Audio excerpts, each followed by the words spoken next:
గ్రంథాలయ పితామహులు పద్మశ్రీ అయ్యంకి వెంకటరమణయ్య జయంతి వేడుకలు రాపూర్లో ఘనంగా జరిగాయి.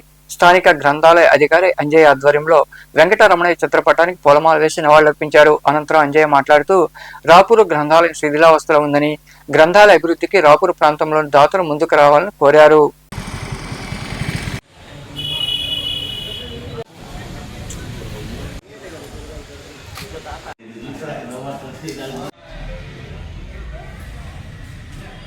గ్రంథాలయ ఉద్యమ పితామహులు అయ్యంకి వెంకటరమణయ్య గారి జయంతి సందర్భంగా మన శాఖ గ్రంథాలయ రాపూర్ నందు ఆయన యొక్క చిత్రపటాన్ని ఉంచి పూలమాల వేసి ఘనంగా నివాళులు అర్పించడం జరిగింది.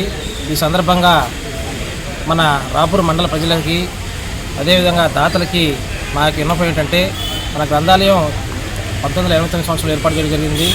ఇక్కడ మనకి వర్షం వస్తే ఈ గ్రంథాలయం అంతా కూడా వర్షానికి ఉరిసి ఇబ్బంది పాఠకులందరూ కూడా ఇబ్బందిగా ఈ పరిస్థితులు ఉన్నాయి. కాబట్టి దాతలు, మండలంలో ఉన్నటువంటి దాతలు, రాజకీయ నాయకులు కానీ దాతలందరూ కూడా ముందుకొచ్చి మన గ్రంథాలయంకి కావాల్సినటువంటి సహాయ సహకారాలు అందిస్తే మన ప్రజలు అదేవిధంగా దాతల యొక్క సహకారంతో మన గ్రంథాలయాన్ని పూర్తిగా అభివృద్ధి చేసుకునేదానికి నా వంతు కృషి చేస్తానని తెలియజేసుకుంటూ ప్రతి ఒక్కరు కూడా సహకరించాలని చెప్పేసి కూడా ప్రింట్ మీడియా, ఎలక్ట్రానిక్ మీడియా, అదేవిధంగా పాఠకులు